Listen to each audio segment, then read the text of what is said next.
न्यायिक स्वतंत्रता का क्या अर्थ है? अगर हम लोग न्यायिक स्वतंत्रता की बात करें तो न्यायिक स्वतंत्रता का अर्थ होता है एक ऐसा न्यायाधीश जो सरकार की अन्य शक्तियों जैसे विधायिका, कार्यपालिका और जितनी भी निजी संस्थान है इससे मुक्त होकर निर्णय लेना। ये सिर्फ़ और सिर्फ न्यायिक स्वतंत्रता के अंतर्गत आता था, लेकिन अब यहाँ पर बात हो रही है एआई के बारे में। एआई के प्रयोग के द्वारा न्यायिक स्वतंत्रता में अब प्रभाव देखने को मिल रहा है। जस्टिस वीवी नागरत्ना का यहाँ पर बयान आया है, जिन्होंने यहाँ पे कहा है कि एआई के कारण न्यायिक स्वतंत्रता में बहुत सारे अनुचित प्रभाव को देखे जा रहे हैं, जिसके कारण न्यायाधीश की सोचने समझने की यहाँ पे जो क्षमता है उसमें यहाँ पे कमी हो सकती है। यहाँ पर एक एआई जो है वो अब भावनात्मक निर्णय लेने को आ चुका है। अगर हम लोग यहाँ पे खबरों की बात करें तो सुप्रीम कोर्ट की यहाँ पे जस्टिस है नागरत्ना, उन्होंने यहाँ पे कहा है कि आर्टिफिशियल इंटेलिजेंस के बढ़ते प्रभाव को लेकर के यहाँ पे चेतावनी प्रकट की है। उन्होंने कहा है कि अब एक आर्टिफिशियल इंटेलिजेंस जो है वो अब न्यायिक क्षेत्रों में निर्णय ले रहा है। इसके प्रयोग के द्वारा यहाँ पर देखा जाए तो निर्णय जो है उसमें कुछ कमियों को देखा जा सकता है, क्योंकि ये एक मशीन है और ये एक भावनात्मक रूप से निर्णय नहीं ले सकता है। किसी भी जज को या फिर किसी भी न्यायाधीश को किसी भी तरह का न्याय लेने के लिए अपनी भावनात्मक पूर्वक जो दृष्टिकोण होती है उसे यहाँ पर शामिल करना होगा, ना कि एआई के द्वारा सुझाए गए उपायों को। सबसे पहले अगर हम लोग इसके मुख्य बिंदु को देखें, जैसे कि एआई पर अत्यधिक निर्भरता जो है ये न्यायाधीशों की यहाँ पर सोचने और निर्णय लेने की जो क्षमता है इसको यहाँ पे डायरेक्ट प्रभावित कर रहा है। एक न्यायाधीश जो है वो अब सोचने और निर्णय लेने को जितनी भी यहाँ पे गतिविधि है इन सारे गतिविधियों को अब एक मशीन के ऊपर छोड़ दिया है। एआई के द्वारा अब लोगों का यहाँ पे जो भी समस्या है उसे सॉल्व की जा रही है और ये एक बहुत ही यहाँ पर बड़ी समस्याओं के रूप में सामने आया है। सबसे पहले हम लोग इस शब्द के बारे में जान लेते हैं कि न्यायिक स्वतंत्रता आखिर होती क्या है। जैसे कि न्यायिक स्वतंत्रता से तात्पर्य है न्यायपालिका। जैसे कि इसके अंतर्गत अगर हम लोग देखें तो न्यायाधीश और जितने भी जज है वो आते हैं। न्यायपालिका कार्यपालिका तथा विधायिका से या फिर किसी भी निजी परामर्श से उनके हस्तक्षेप किए बिना किसी भी तरह का निर्णय जो है वो लेती है। यानी कि न्यायपालिका कार्यपालिका और विधायिका से यहाँ पर अलग है और वो निर्णय जब लेती है तो वो यहाँ पर बिल्कुल निष्पक्ष होकर लेती है। न्यायपालिका के अगर हम लोग बात करें इसके बारे में तो यहाँ पे कुछ ऐसे महत्वपूर्ण बिंदु है जो कि न्यायपालिका की भूमिका को यहाँ पे दर्शाता है। सबसे पहले तो यहाँ पर एक न्यायपालिका को निष्पक्ष होकर निर्णय लेना होता है, अर्थात उसे अपनी कार्यकाल, अपनी सेवा या फिर अपने वेतन संबंधी जो भी निर्णय होते हैं इन सारे चीज़ों को छोड़ करके सिर्फ़ और सिर्फ न्याय की ओर आगे बढ़ना रहता है और फैसलों को यहाँ पर सुनाना रहता है, ताकि यहाँ पर जो भी पक्ष में यहाँ पे बात की जाए तो उसमें सिर्फ़ और सिर्फ यहाँ पे सही और जो उचित है उसे ही ठहराया जाए। दूसरा हम लोग कह सकते हैं कि न्यायपालिका का यहाँ पर जितने भी समाज में जितने भी सरकार है उनसे यहाँ पर इन्हें मुक्त होना रहता है। यानी कि न्यायपालिका के क्षेत्र में सरकार यहाँ पे हस्तक्षेप नहीं कर सकती है। सरकार इन पर दबाव या फिर किसी भी तरह का यहाँ पर रोक जो है वो नहीं लगा सकती है। न्यायपालिका के कार्यों में सरकार को किसी भी तरह का हस्तक्षेप करने का अधिकार नहीं होता है। न्यायपालिका यहाँ पर सरकार के कार्यक्षेत्र से भी यहाँ पे बिल्कुल स्वतंत्र होती है और निर्णय को लेती है। अगर हम लोग इसके कुछ और इसकी विशेषताओं को देखें तो यहाँ पर इसका विशेषता ये है कि एक न्यायपालिका जो है, अगर हम लोग इसके कुछ और विशेषताओं को देखें तो जैसे कि यहाँ पर न्यायपालिका जो होती है वो अन्य यहाँ पर जितने भी सरकार के संगठन हैं या फिर जितने भी यहाँ पे सरकार के कार्यक्षेत्र है उनसे बिल्कुल यहाँ पे अलग होती है, अर्थात यहाँ पे स्वतंत्र होती है। न्यायपालिका यहाँ पर देखा जाए तो विधायिका और यहाँ पर जितने भी कार्यपालिका है उनसे यहाँ पे बिल्कुल स्वतंत्र होती है। हम लोग जानते हैं कि यहाँ पर सरकार के कार्यक्षेत्रों को अगर देखें तो यहाँ पे 3 भागों में बांटा गया है, न्यायपालिका, कार्यपालिका और विधायिका। तो इसमें जो न्यायपालिका है वो बिल्कुल यहाँ पे स्वतंत्र होती है, उनके क्षेत्रों में किसी भी तरह का हस्तक्षेप जो है वो नहीं किया जाता है। न्यायपालिका के यहाँ पर वेतन की बात करें या फिर इसके कार्य सीमा या फिर इसके यहाँ पर सेवानिवृत्ति के बारे में, तो इन सारे चीज़ों के बारे में भी सरकार को किसी भी तरह का यहाँ पे हस्तक्षेप करने का अधिकार नहीं है। ये बिल्कुल यहाँ पे स्वतंत्र होती है। अब हम लोग बात करेंगे यहाँ पे जस्टिस वी नागरत्ना की धारणाओं के बारे में। जैसे कि उन्होंने यहाँ पे कहा है कि न्यायिक स्वतंत्रता अब केवल बाहरी दबाव से मुक्त होने तक सीमित नहीं है।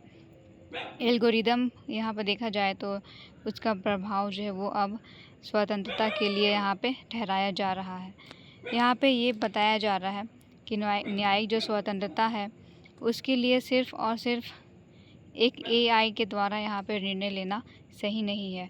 व्यक्ति को अपने भावनात्मक और यहाँ पे जो भी सोचने की यहाँ पे क्षमता है उसके द्वारा स्थिति को देखते हुए निर्णय लेना है, ना कि किसी मशीन के या फिर किसी ऐसे यहाँ पे जैसे कि AI है उसके द्वारा यहाँ पे नहीं लेना है। डेटा सुरक्षा और गोपनीयता पर खतरा। जैसे कि यहाँ पे AI के द्वारा देखा जाए तो निर्णय लेने से यहाँ पर सबसे ज़्यादा यहाँ पे डेटा का यहाँ पे जो सुरक्षा है उस पर यहाँ पे प्रभाव देखने को मिलता है। अदालत का जितना भी यहाँ पे कार्य है वो अत्यंत संवेदनशील होता है, क्योंकि उसमें बहुत सारे जानकारी जो होती है वो सम्मिलित होती है। जैसे कि इसमें व्यक्तिगत विवाद या फिर वित्तीय विवरण या फिर आपराधिक रिकॉर्ड, ये सारी जितने भी यहाँ पे संवेदनशील जानकारी है ये सभी अदालतों के पास यहाँ पे मौजूद होती है। और जब हम लोग AI के द्वारा एक ऐसा किसी भी तरह का निर्णय लेते हैं तो फिर यहाँ पे डेटा जो है वो गोपनीयता जो है उसकी यहाँ पे ख़त्म हो जाती है और वो एक स्थान से फिर दूसरे स्थानों पर चला जाता है। तो इस प्रकार यहाँ पे गोपनीयता जो है वो प्रभावित होती है। न्याय में मानवीय तत्व जरूरी। जैसे कि यहाँ पे देखा जाए अगर किसी भी न्यायाधीश को निर्णय लेना है तो उसे अपने संवेदनशीलता, सहानुभूति और मानवीय समझ के द्वारा यहाँ पर निर्णय लेना है। किसी मशीनी का यहाँ पे प्रयोग करके पूरी तरीके से उसके ऊपर निर्भर हो करके यहाँ पे निर्णय नहीं लेना है। यहाँ पे व्यक्ति को अपने संवेदनशील शक्ति के द्वारा ही निर्णय लेना है। न्यायिक क्षेत्र में अगर AI के दुष्प्रभाव के बारे में देखें तो यहाँ पे बहुत सारे ऐसे दुष्प्रभाव हैं जिसके वजह से यहाँ पे न्यायिक क्षेत्रों में अत्यंत यहाँ पे कठिनाइयों को देखा जा सकता है। जैसे कि गलत जानकारी। अगर हम लोग देखें यहाँ पे AI टूल्स जो है वो कभी कभी यहाँ पे गलत उदाहरण या फिर ऐसी कानून फैसले को सुना देती है जो कि कभी भी अस्तित्व में नहीं था, और उसके वजह से यहाँ पे गलत जानकारी जो है वो मिल जाती है और फिर उसका कुछ नकारात्मक प्रभाव भी देखने को मिलता है। एल्गोरिदमिक पूर्वाग्रह। जैसे कि हम लोग यहाँ पे जानते हैं कि किसी भी मशीन को यहाँ पे बनाने के लिए कुछ एल्गोरिदम का प्रयोग किया जाता है। यदि AI को ऐसे ऐतिहासिक डेटा पर प्रशिक्षित किया गया हो जो कि यहाँ पर लैंगिक या फिर सामाजिक आर्थिक पूर्वाग्रह से यहाँ पर निर्मित हो, तो फिर उसके वजह से यहाँ पे निर्णय जो है उसमें भेदभाव हो सकता है। हो सकता है कि AI के द्वारा यहाँ पे अगर किसी भी तरह का सवाल जवाब पूछा जा रहा है तो उसमें लैंगिक यहाँ पे जो भेदभाव है उसे यहाँ पे दर्शाया जाए, सामाजिक आर्थिक पूर्वाग्रह को दर्शाया जाए, तो ये बिल्कुल यहाँ पे गलत हो सकता है। पारदर्शिता का अभाव। जैसे कि AI प्रणाली अक्सर अस्पष्ट जानकारी जो है वो हमें नहीं दे पाती है। इसमें अगर हम लोग देखें तो पारदर्शिता जो है वो नहीं हो पाती है।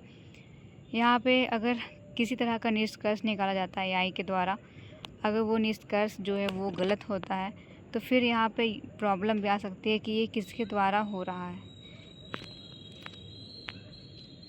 गोपनीयता और डेटा सुरक्षा। जैसे कि यहाँ पे AI के प्रयोग से अदालत के जो मामले हैं, संवेदनशील जानकारी है, उसका यहाँ पे उल्लंघन हो जाता है, और ये एक बहुत ही अगर देखा जाए तो गंभीर यहाँ पे एक समस्या है, क्योंकि अदालतों के मामलों में देखा जाए तो संवेदनशील जानकारी को जितना गुप्त रखा जाए उतना ज़्यादा अच्छा है। लेकिन यहाँ पर एआई के प्रयोग के द्वारा तो यहाँ पे जो भी मामले है उसका अब यहाँ पर उल्लंघन हो सकता है, उसका प्रसार हो सकता है दूसरे क्षेत्रों में। मानवीय संवेदनशील का देखा जाए तो यहाँ पे अभाव देखने को मिलता है, क्योंकि एआई टूल्स किसी भी सलाह से यहाँ पे कोई गलत फैसला या फिर कुछ ऐसे जिम्मेदार जो कि फैसला जो है वो सही नहीं हो उसे यहाँ पे सुनाया जाएगा, जिसके कारण यहाँ पे मुश्किल हो जाएगा कि जो फ़ैसला लिया गया है वो मानव के द्वारा लिया गया है या फिर यहाँ पे किसी मशीन के द्वारा। अगर फ़ैसला यहाँ पे मशीन के द्वारा लिया गया है तो फिर यहाँ पे उससे तो सज़ा नहीं दी जाएगी। यहाँ पे व्यक्ति को यहाँ पे खोजना पड़ेगा कि आखिर में जो फ़ैसला लिया गया वो किस आधार पर लिया गया है, एक ऐसा टूल्स या फिर कोई जिम्मेदार व्यक्ति। तो यहाँ पे मानवीय संवेदनशीलता का यहाँ पे अभाव देखने को मिल सकता है। अत्यधिक निर्भरता, जैसे कि हम लोगों ने बात किया था कि अगर वकील या फिर न्यायाधीश जो है वो अगर एआई के द्वारा यहाँ पर उसके ऊपर पूरी तरीके से निर्भर हो जाए और अपने फ़ैसले लेने की यहाँ पे क्षमता जो है वो अगर यहाँ पे उसका प्रयोग नहीं करे तो फिर यहाँ पे हो सकता है कि उनकी जो न्यायिक स्वतंत्रता है वो बिल्कुल यहाँ पे कमज़ोर हो सकती है। तो इस तरह से यहाँ पे ये बहुत ही बड़ी यहाँ पे समस्या है।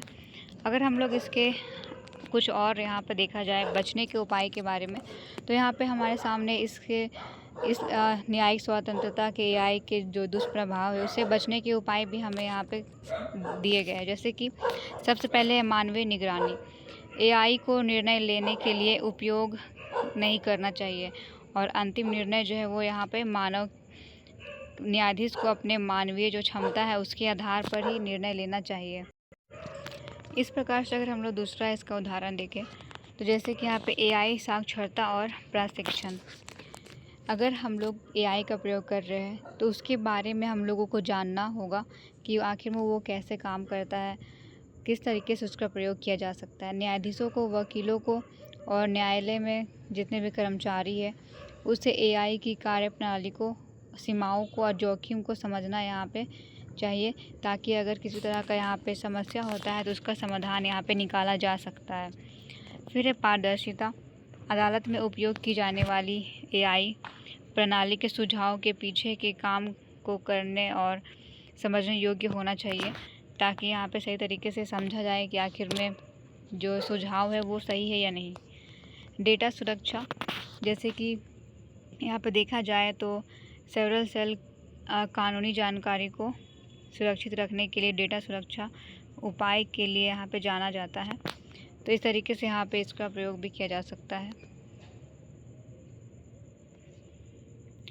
अगर हम लोग यहाँ पे इन सारे बिंदुओं का एक निचोड़ देखें या फिर निष्कर्ष देखें तो यहाँ पे ये है कि न्यायपालिका के बुनियादी को यहाँ पर एआई के प्रकोप से यहाँ पे बदलना नहीं है।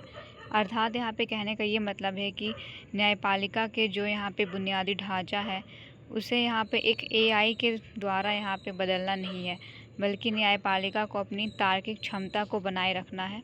उसकी यहाँ पे जो यहाँ पे देखा जाए एक न्यायपालिका जो होता है उसका एक समाज में या फिर किसी भी देश में एक बहुत ही बड़ा ओहदा होता है, क्योंकि वो स्वतंत्र होकर के और निर्णय लेते हैं और उनके एक निर्णय से यहाँ पे बहुत सारे फैसले जो होते हैं वो सही तरीके से यहाँ पे देखा जाए तो उसका असर भी लोगों पर पड़ता है। अगर वो एक एआई मशीन के द्वारा लिया जाएगा और अगर उसमें किसी तरह का यहाँ पे समस्याएं हो जाती है तो फिर उसका यहाँ पे प्रभाव समाज में भी देखने को मिल सकता है।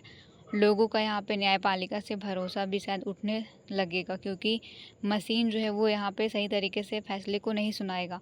इसलिए एक न्यायपालिका को अपने जो भी यहाँ पे तार्किक क्षमता है उसके द्वारा अपने भावनात्मक क्षमता, अपने यहाँ पे जो भी सही तरीके से देखा जाए तो यहाँ पे जो संवेदनशीलता क्षमता है उसके द्वारा ही फैसलों को यहाँ पे सुनाना चाहिए।